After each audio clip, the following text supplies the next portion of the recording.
দর্শক, গুরুত্বপূর্ণ একটি খবর, ডেইলি মেইলের খবর।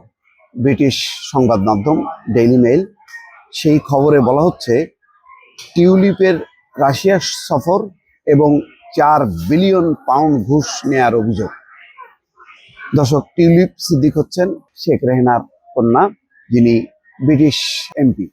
এই খবরে বলা হচ্ছে যুক্তরাজ্যের লেবার মন্ত্রী টিউলিপ সিদ্দিক এবং তার পরিবারের সদস্যদের বিরুদ্ধে 4 বিলিয়ন পাউন্ড পর্যন্ত ঘুষ নেওয়ার অভিযোগের তদন্ত করা হচ্ছে।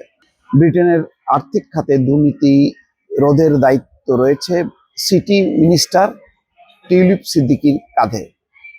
তার জন্মভূমি বাংলাদেশে একটি পারমাণবিক বিদ্যুৎ কেন্দ্রের চুক্তির সঙ্গে জড়িত কথিত অর্থ আত্মসাতের অভিযোগে টিউলিপের বিরুদ্ধে তদন্ত করা হচ্ছে। বাংলাদেশের দুর্নীতি দমন কমিশন টিউলিপ সিদ্দিক, তার যুক্তরাজ্যে বসবাসকারী মা শেখ রেহানা সিদ্দিক, তার খালা বাংলাদেশের ক্ষমতাচ্যুত প্রধানমন্ত্রী শেখ হাসিনার বিরুদ্ধে তদন্ত শুরু করেছে। কয়েক সপ্তাহের সহিংস বিক্ষোভের পর বাংলাদেশের নিরাপত্তা বাহিনী শত শত বেসামরিক লোককে হত্যা করে। তারপর বেগতিক দেখে হাসিনা রেহানাকে নিয়ে আগস্টে বাংলাদেশ থেকে ভারতে পালিয়ে যান। বাংলাদেশের হাইকোর্টের আদেশের পর তদন্ত শুরু করা হয়েছিল, যেখানে দাবি করা হয়েছিল টিউলিপ সিদ্দিক মোট $10 বিলিয়ন পারমাণবিক চুক্তির দালালি করতে সহায়তা করেছিলেন। বিদ্যুৎ কেন্দ্রটি রোসাটম নামের একটি রাশিয়ান রাষ্ট্র সমর্থিত কোম্পানি দ্বারা নির্মিত হয়েছিল এবং 2013 সালে হাসিনা ও রাশিয়ার প্রেসিডেন্ট ভ্লাদিমির পুতিন টিউলিপ সিদ্দিকের উপস্থিতিতে ক্রেমলিনের অভ্যন্তরে চুক্তিটি স্বাক্ষর করেছিলেন, যিনি তখন একজন লেবার কাউন্সিলর ছিলেন, অর্থাৎ টিউলিপ সিদ্দিক। দুদক সিদ্দিকের পরিবারের অন্যান্য সদস্যদের বিরুদ্ধে তদন্ত করছে, যার মধ্যে তার খালাতো ভাই সজীব ওয়াজেদ জয়, শেখ রেহানার পুত্র, যিনি যুক্তরাষ্ট্রে থাকেন, এবং তার চাচা তারিক সিদ্দিক, শেখ রেহানার দেবর, যিনি বাংলাদেশে লুকিয়ে আছেন বলে ধারণা করা হচ্ছে। আদালতের কাগজপত্রে তাদের নাম ছিল। দুদকের একজন কর্মকর্তা গতকাল বলেছেন, কমিশন জড়িতদের অবস্থান নির্বিশেষে স্বচ্ছতা ও জবাবদিহিতা নিশ্চিত করতে বদ্ধপরিকর। তবে সিদ্দিক এই বিষয়ে অস্বীকার করেছেন। তার ঘনিষ্ঠ একটি সূত্র বলেছে, অভিযোগগুলো যা প্রথম আমেরিকান ওয়েবসাইটে প্রকাশিত ছিল সেটি ভুয়া। হাসিনার আওয়ামী লীগের যুক্তরাজ্যের সাধারণ সম্পাদক ও সিদ্দিকের পরিবারের বন্ধু সৈয়দ ফারুক বলেন, এই গল্পগুলো বানোয়ার। এগুলো হাসিনা পরিবারের বিরুদ্ধে বর্তমান সরকারের রাজনৈতিক উদ্দেশ্য প্রণোদিত আক্রমণ।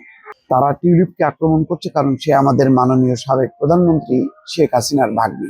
জুলাই মাসে সিটি মন্ত্রী হওয়ার পর থেকে সিদ্দিককে ঘিরে ঘুষের তদন্ত হলো একটি বিতর্কিত বিষয়।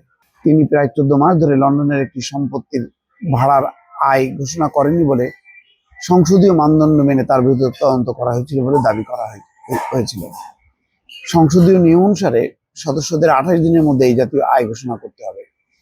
টিউলিপ, যার অফিসিয়াল উপাধি ট্রেজারির অর্থনৈতিক সচিব, তিনি ক্ষমা চেয়েছিলেন এবং ভুলটি অনসাবধানতা বশত, অর্থাৎ তিনি সাবধান ছিলেন না, স্বীকার করেছিলেন। আগস্টে একই সংবাদপত্র প্রকাশ করেছিল কিভাবে সিদ্দিক 2 বছর আগে 2 মিলিয়ন পাউন্ডের 5 বেডরুমের বাড়িতে চলে যান, যেটি তিনি তার তৎকালীন প্রধানমন্ত্রী খালা শেখ হাসিনা রাজনৈতিক মিত্রের কাছ থেকে ভাড়া নিয়েছিলেন। একজন বাংলাদেশি বিরোধী রাজনীতিক ববি হাজ্জাজ সেপ্টেম্বরে হাইকোর্টে একটি পিটিশন দাখিল করার পরে সিদ্দিক ও তার পরিবারের বিরুদ্ধে তদন্ত শুরু হয়। দর্শক, লম্বা রিপোর্ট।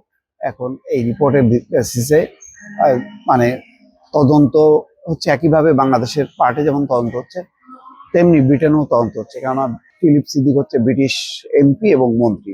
সুতরাং তার বিষয়ে তদন্তটি এটা কখনোই তারা ছেড়ে দেবে না। এদের ব্যাপারে খুবই জোরে সোরে তদন্ত হয়।